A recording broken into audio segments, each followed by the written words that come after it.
That's Twisted. This is Mark McNeese in New Jersey with my co-host, Rick Rose in Shreveport, Louisiana. And you're listening to The Twist.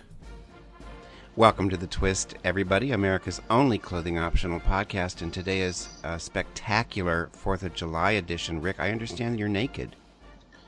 Half? Oh, what's not naked? What's not covered up? My privates. Oh, wow, that's weird. You got a t-shirt on. Wait, this is a guessing game, right? Oh, no. Like Jane Lynch? Oh, yeah.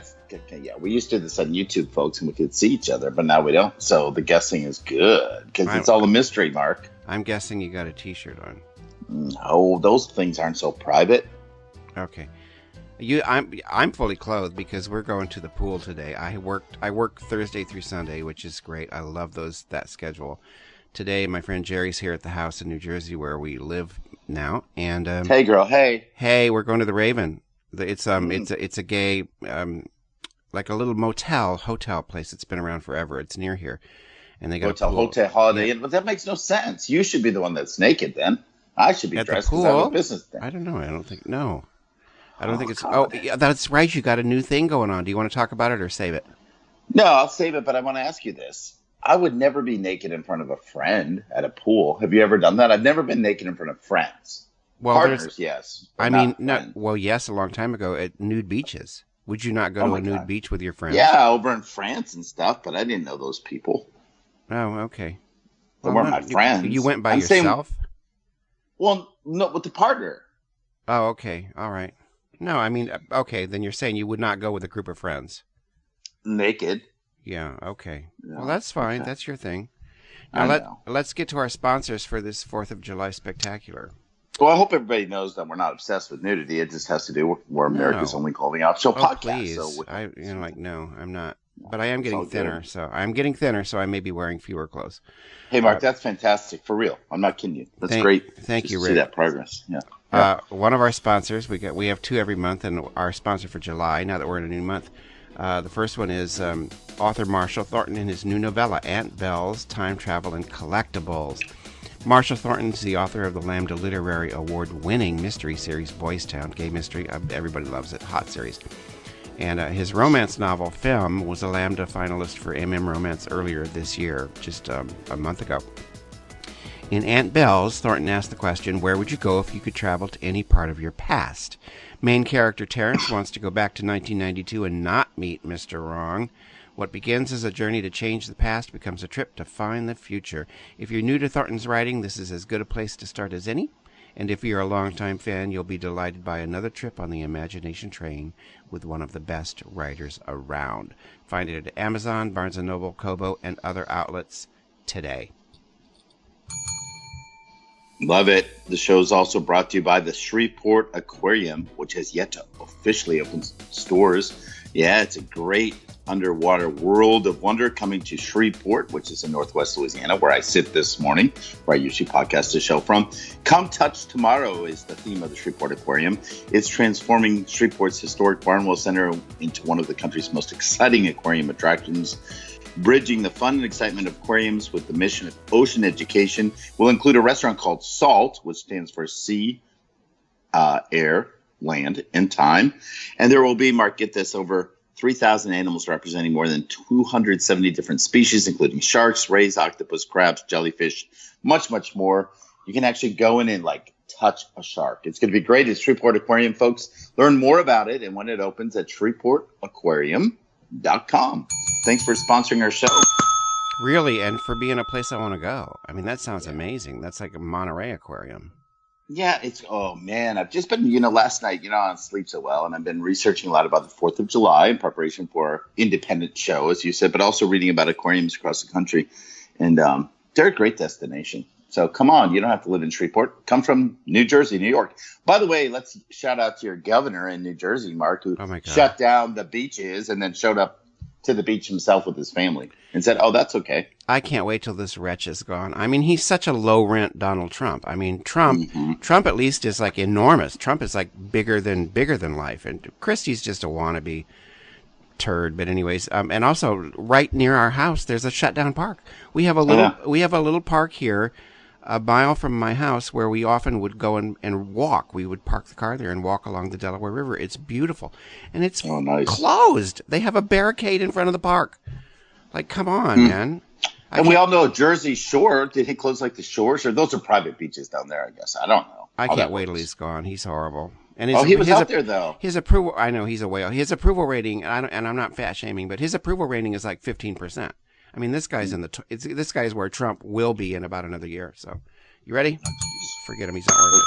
Got some headlines, folks. We're going to go into a couple hot topics. We're going to weave the 4th of July, 250 plus years of a wonderful country that we live in, into the show. We're going to end the show with some things that are pissing me off, and then Mark will end with a quote. Be it positive, negative. I'm not sure what. Yeah, it's a sad one today, but it's necessary. And well, I love the fact that you run through the format every single week, like you tell people. Well, I gotta let people know for the newbies. Well, speaking of newbies, I mean, you kind of are concerned. I mean, we have like lots of listeners, and we appreciate each of you. But Mark's putting us right out there. Our little green room chat. Yeah, we yes. before the show, we are growing in leaps and leaps, which I'm very happy about. But we're aiming for to get another 100 every month. I think would be great. Listen, that's listens, folks. So we would like to have 200 listens by the end of I don't know, maybe August or something. 300 by the end of the year, or we're gonna die. I mean, that's what I was told. Oh my God, Mark! You and I will not be seeing 2018 if we do not get at least 300 listens. Jeez, guys, sorry for the threat. These are the people listening. But yeah, share us, comment. I love to hear comments, too, because, the twist is really just a twist on news, and everyone's got a little something to look at things differently. So please share with us. Everybody's got their own twist now. And coming up today, my little sound effect, German Parliament approves same-sex marriage in 393 to 2026 vote. Angela Merkel votes against. Self-driving car technology, which we've all heard about, is foiled by some hopping kangaroos. Harry Potter turned 20 years old. This made me feel old. This is the kind of thing that makes me realize that I'm at a later stage in my life. Harry Potter's 20 years old. I never read one of them, but my God, 2 decades.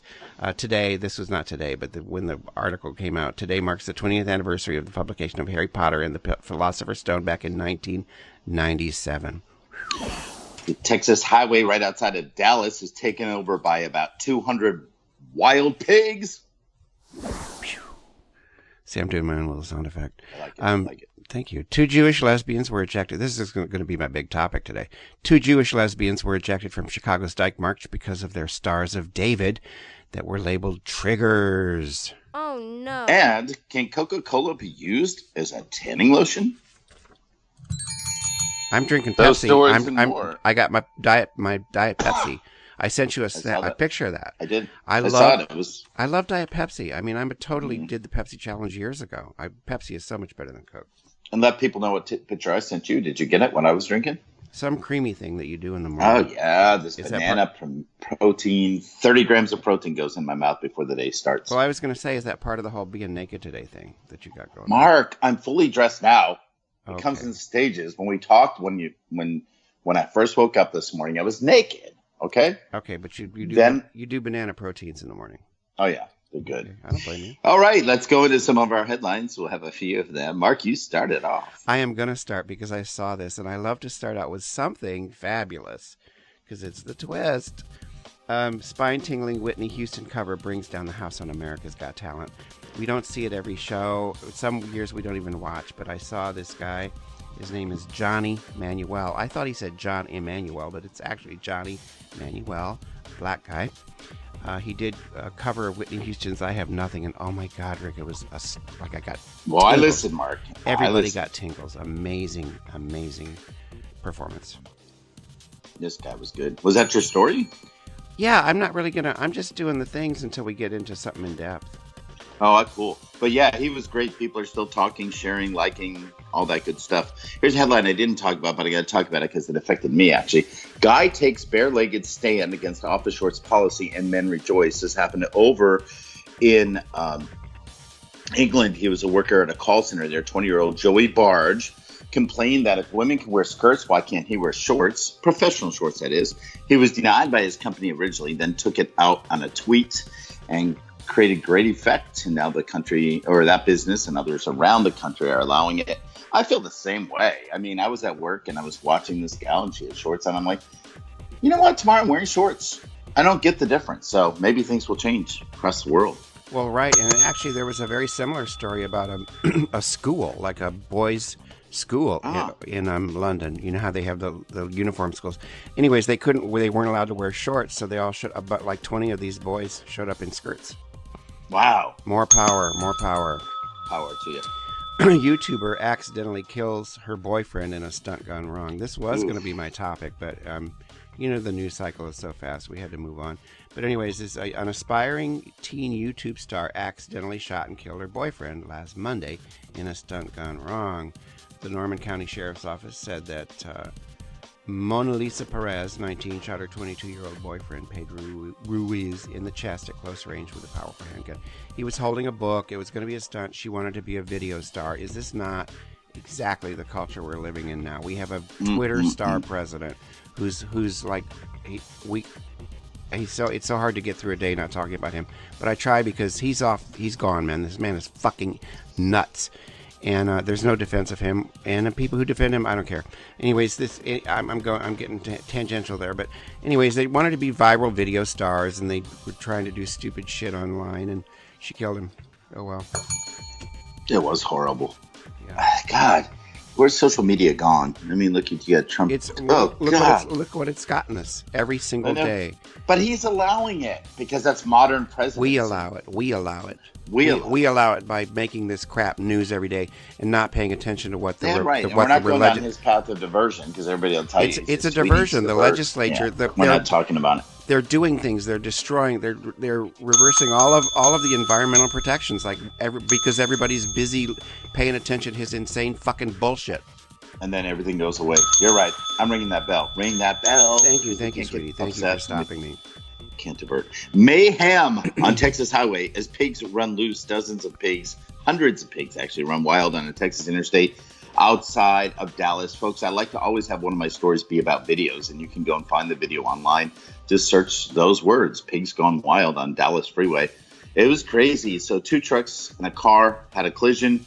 One of the trucks was filled with these porker pigs. They got out on the freeway. They started running around, and they had to slowly catch them. And it happened in Wilmer, just south of Dallas. KTVT has the footage online if you want to check it out. It's pretty wild. Squeak!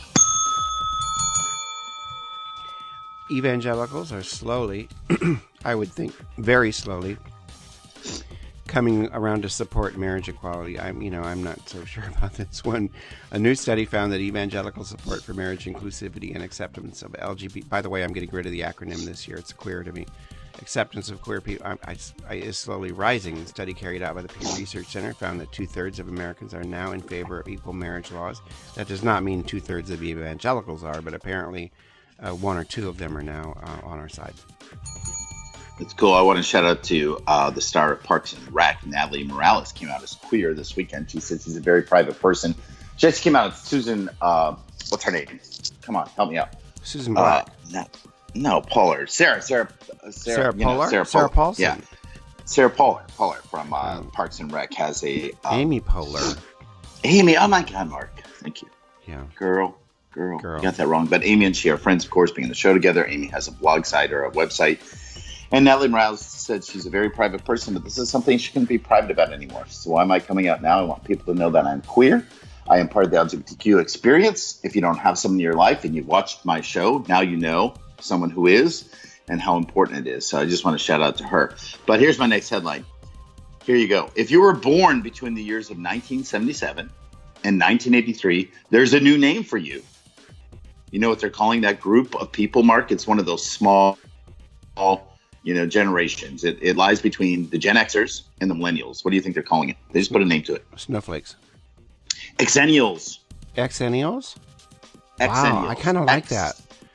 Exennials. That's got like a Marvel comic vibe. Exennials, starring. This is the mother starring. Well, my friend Angela Vanette's the one that brought me to my attention. So she posted about it. I think it was her. It was one of my Exennial friends. but it's a micro generation born during the cusp years of Gen Xers and Millennials. Xennials experience an analog childhood and a digital adulthood. Very interesting, right? Well, like they possess me. both. Well, a little bit, you know. And this is the part I love. They possess both Gen X cynicism and millennial optimism and drive, if that's what you want to call it. That's a hybrid. I like it. I like it. JayZ's mom, speaking of coming out, JayZ's mom comes out as a lesbian and is touching 4:44, I don't know what that's about, song Smile.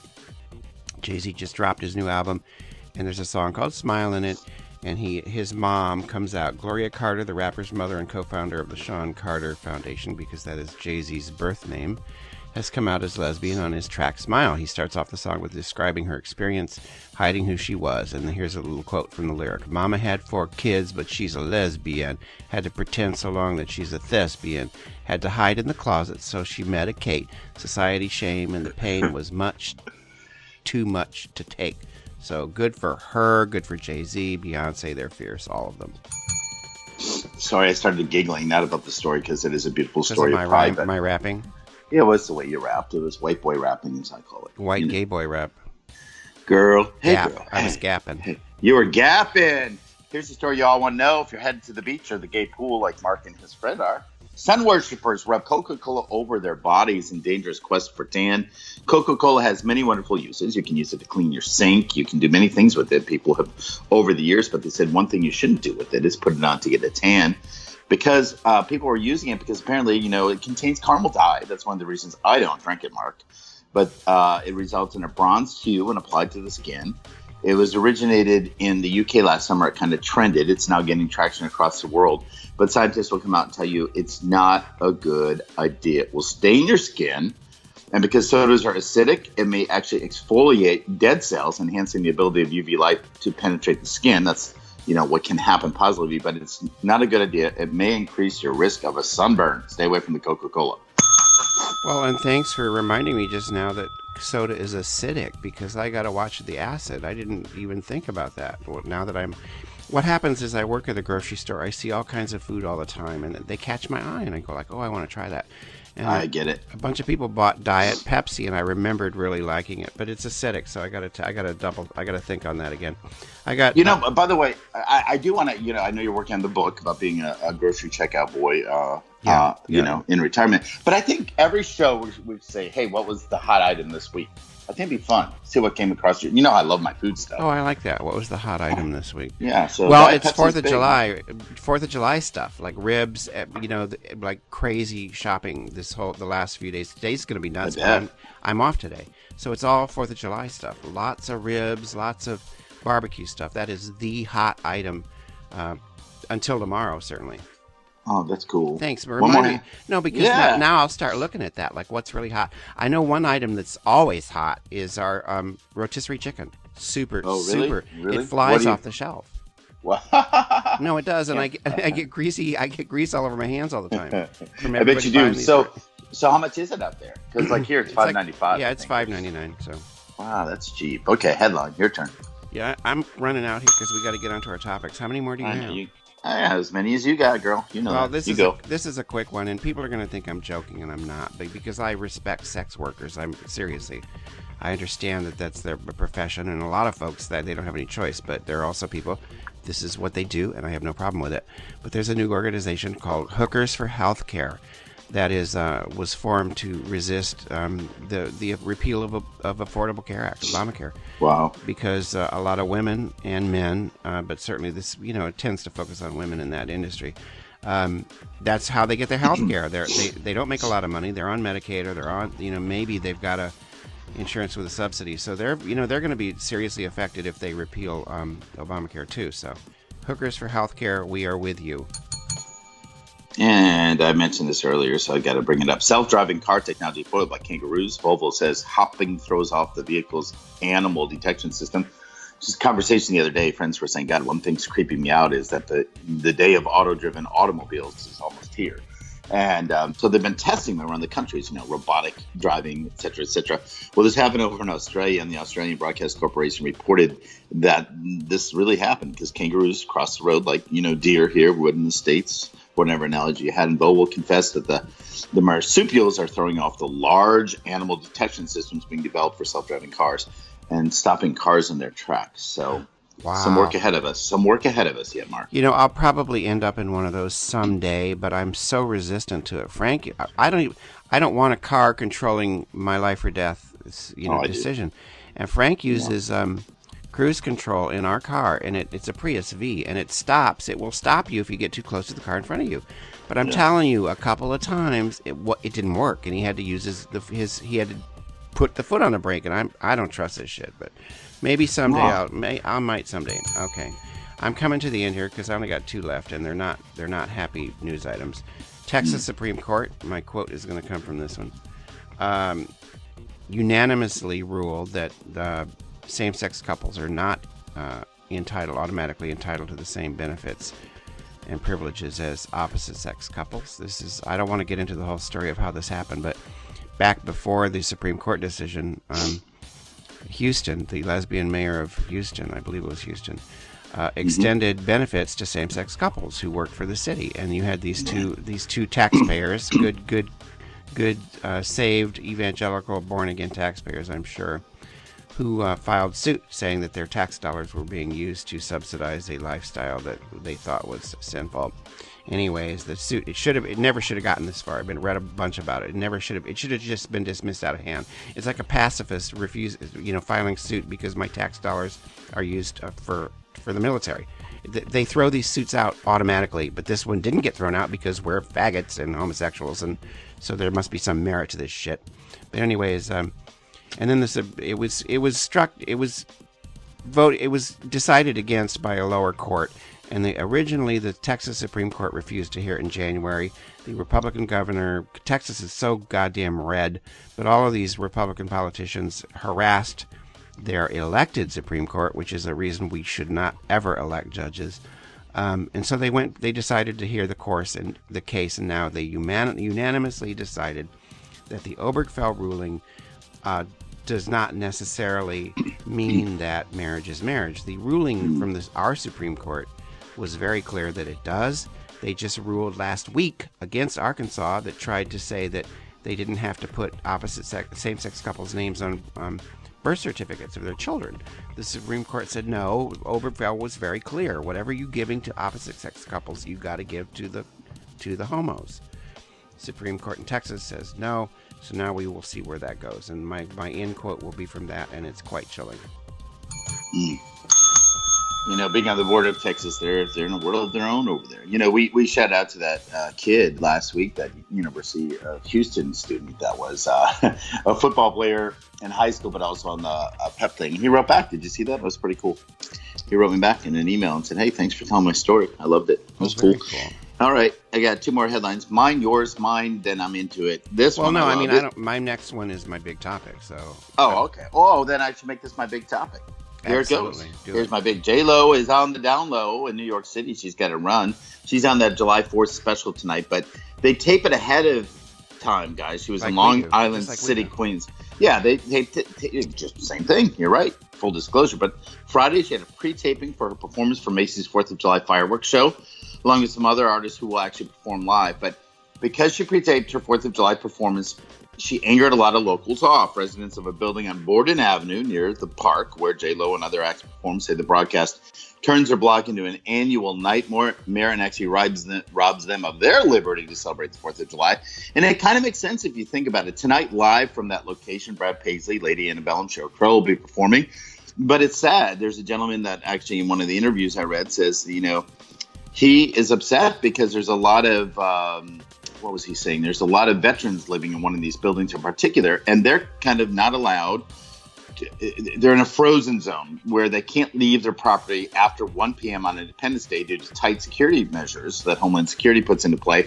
So the mayor of New York can be on the building next to them watching the parade down below. So, we talk about independence, and I want to roll into that as my hot topic, but some people are not due to things like this. Also, Mark, you probably saw that Macy's decides where they're going to do their fireworks from year to year. They traditionally have done it. They used to do it on the west side. They brought it over to the east side. But a lot of people in Lower Manhattan, Brooklyn Heights, which overlooks the same river there, are upset because they moved it out of there. So these businesses, these restaurant owners who expected huge numbers and actually were selling seats for $175, $200 in advance, last minute, Macy's, like just in days ago, folks, has decided not to do the fireworks in that part of town, but to focus it on like 21st to 42nd Street. Wow. So it's affecting business. Yeah. So New York's in an uproar today, Mark, or tomorrow. Well, you know, I don't live there. I don't live there anymore, but I do watch from afar, and thank you for keeping me posted. We're there 2 nights a week, so but yeah, that's cool. Big stuff. I don't. How can they switch that like at the last minute? I know.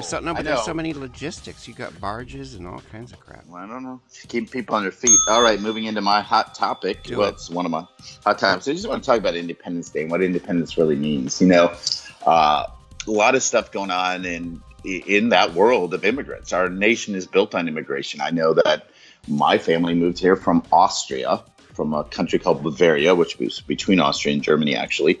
And if you really look at the makeup of the United States, many of us are immigrants who have came into the country.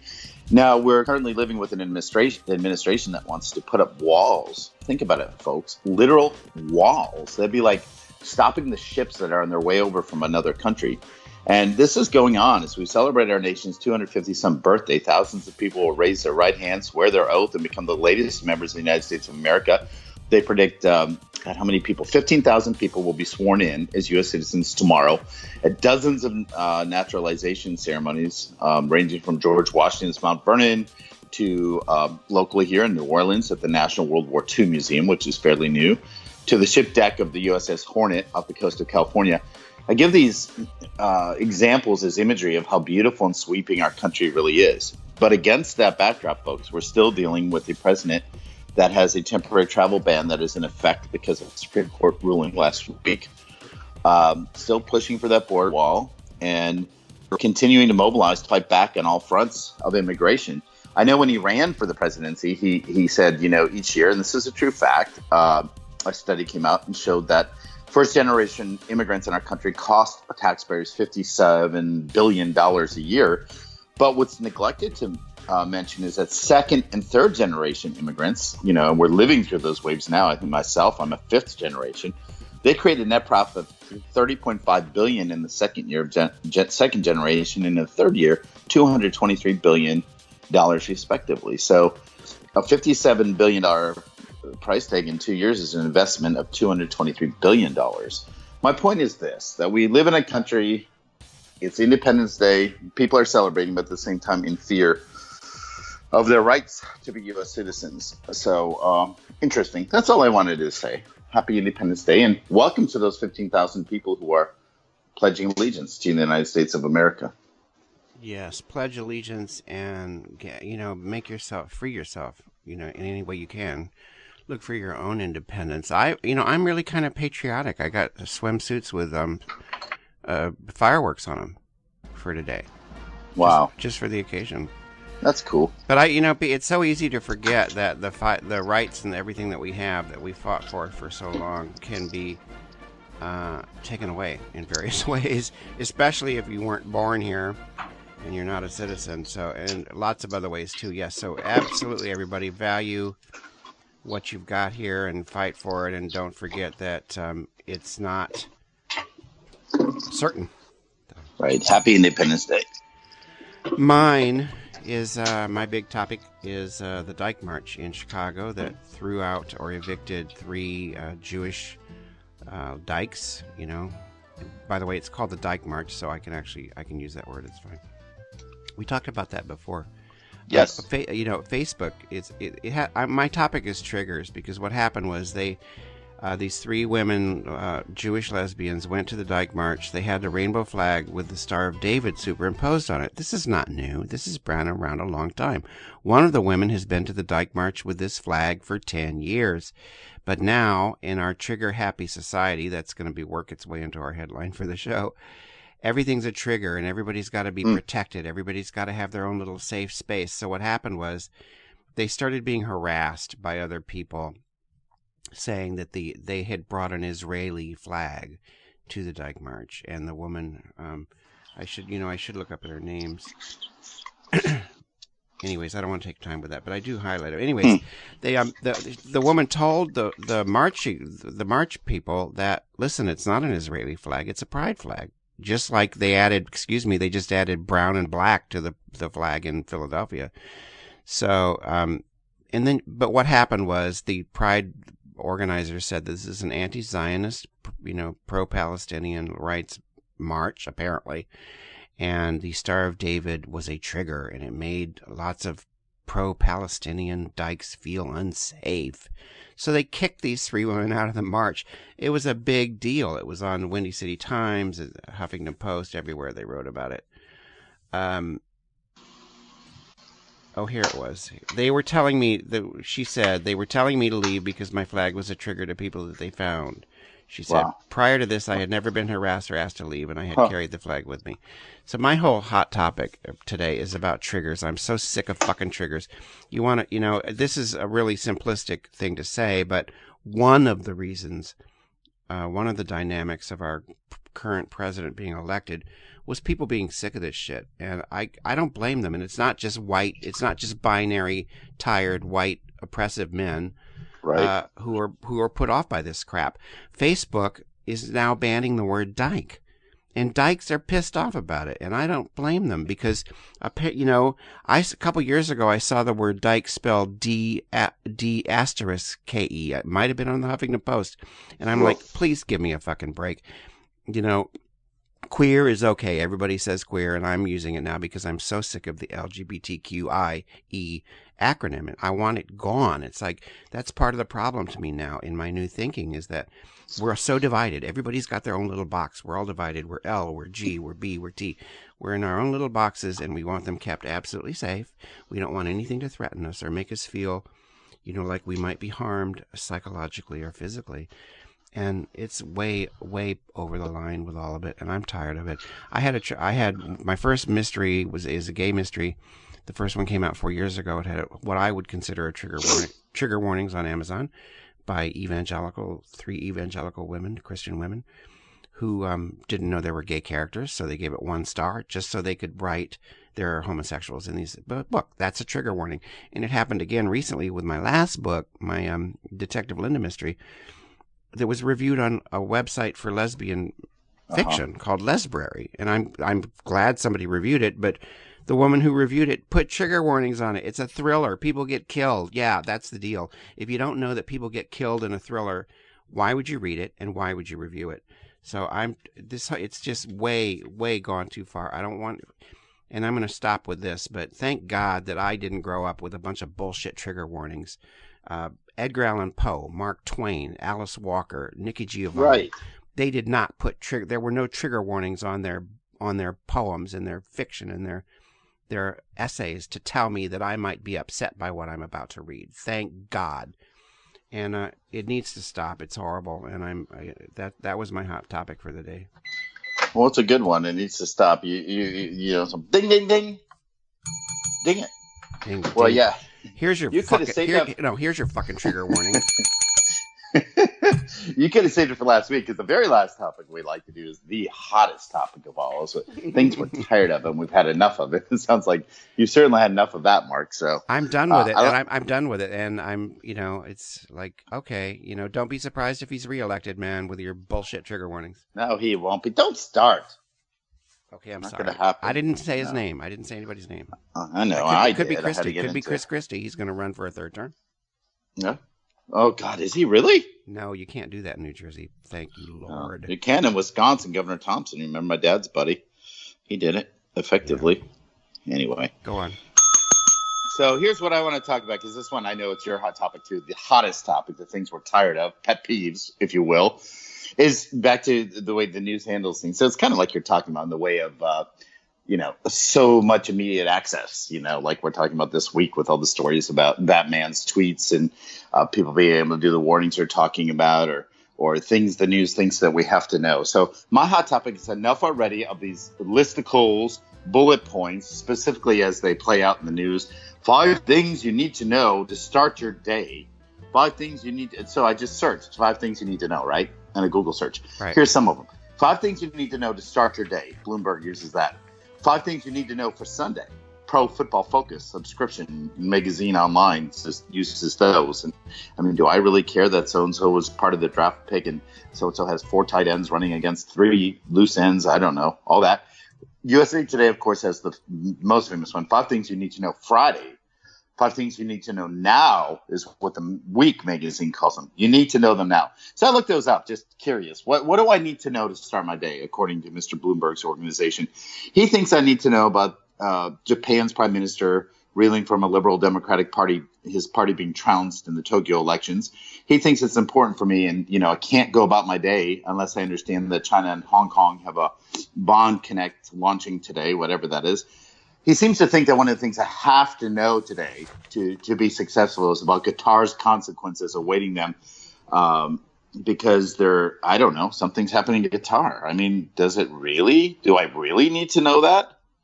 I don't understand. I mean, the things I need to know are stories like, hey, and this is really happening, that there's an amoeba growing algae in the water here in Louisiana. Oh, yes, I saw that, like brain-eating stuff going on. But when I read it, I thought this explains so much about you, Rick. Oh, my gee. You are not going there. No, but I've always wondered. Now I know. Well, geez, I'd like to know what the cause of my forgetfulness is, and maybe that's it. But seriously, those are things I do need to know, and so maybe when they localize them in a paper. But that, Mark, by the way, I don't know, for a point of reference, we have parishes, not counties here, but one of the parishes affected is just an hour away from me. It's Ouachita Parish. When you read the story about this amoeba, it's spelled with an O, but it's pronounced with a W because it's a native tribe. But yeah, North Monroe, this is going on. Those are the things I need to know. I don't need to be told what I need to know. Right, that's my big thing with it. I can't stand being the assumption that I need that this media outlet or this website or newspaper knows what I need to know. I know what I need to know. You don't need to tell me that I need to know this shit. Right, and if things are so smart about they can read your reading trends, as you know, because little stories about. I mean, just by mentioning it today, you're probably going to get a bunch of things shot out to you, targeted advertising about patriotic swimsuits and things. So, oh my God! I got a thing about the Raven. I'm telling you, the Raven was an advert. I will go there some other time about Facebook. I don't spend a lot of time there because I'm sick of. Every other thing is a fucking ad. And if you say something on Facebook, we're going to the Raven today, there's an ad for the Raven. It's like, what are they not listening to? I'm just sick That's of what I'm saying. It's really kind of crazy, but I don't know. So that's what I'm tired of. Just want to let you know. Thank you. But what I do. I'm tired you're of welcome. it too. I am. It's interesting. But one of the stories was kind of interesting. I got to say, I went a little deeper. The Week thinks I need to know that $7.1 billion is spent on food over the 4th of July weekend. Bringing it back to your part-time job. That's a lot of money on food, guys. That's a lot of goddamn rotisserie chickens. It is. $43 million spent on barbecue sauce, to your point, $37 million on ketchup, $25 million on mustard. Crazy! Need to know. Okay, you ready for my end quote? I am. By the way, it just brings up a quote. I love this in work when they say, I will let you know on a need-to-know basis. That's what it should be. Only the things I really need to know. Otherwise, keep them out. Don't need to know. Yeah. Ready for the quote. I would rather have it like things that might interest you or things you might want to know. But I mean, I think like a lot of people, it's like I bristle at being things you must know today, 10 things you need to know. I'm not capable of deciding what I need to know. So my end quote is not a happy one. It has to do with the Texas Supreme Court decision. I find this to be it's written by Jay Michelson. It was in, I believe, the Daily Beast. Anyways, he's got a whole article about it here, but here's one thing he says, and I find this very chilling. But again, I don't live in fear. I don't wake up every day and get caught up in all this crap because it's easy to do, and it's easy to just spend your life afraid, and I'm not going to do that. But he says, make no mistake, this is how same-sex marriage dies. Not with one landmark Supreme Court case overturning Obergefell versus Hodges, but with 1,000 blows chipping away at what my marriage means. Whoa. So yeah, I think he's probably right. I think if the Supreme Court doesn't come down very firmly on all of this, and I'm not sure that it will, especially if Kennedy retires, we could end up where like the blue states are heaven for same-sex couples and the red states are hell. And I hate to see that happen, but if it does, I ain't leaving Jersey, man. God, it's so ironic because, we talk about a country that's centralized and decentralized. Go back to your civics classes on this 4th of July week. And you think about it. I mean, the idea was that states should have their own powers, but the U.S. has powers. And we were able to have people understand 2 years ago that everyone deserves the right to liberty and justice and happiness through a pursuit of happiness through marriage equality. And now it could go back to decentralized. And it seems that way, It seems that we're headed that way. You're right. I don't take it as a sad quote, Mark. I take it as a motivating quote to go out and take action and be like Natalie Morales and let people remember your rights on the 4th of July. Remember, that's right. They are precarious. They are not boulders. They are, wisps of joy. So that's a ridiculous thing that doesn't work. It doesn't work as a metaphor. It sucked, but you know what I mean. No, it didn't. I loved it. I was going to end the show with wisps of joy. That is Thank you. The mighty wisps. Let's sing a song from the mighty wisps of joy. Okay, everybody. Now, thank you for listening to our July 4th Spectacular, which will actually be published on July 4th. And we'll be back next week with more Twisted Opinions. Thanks, everybody. Have a great week. Bye.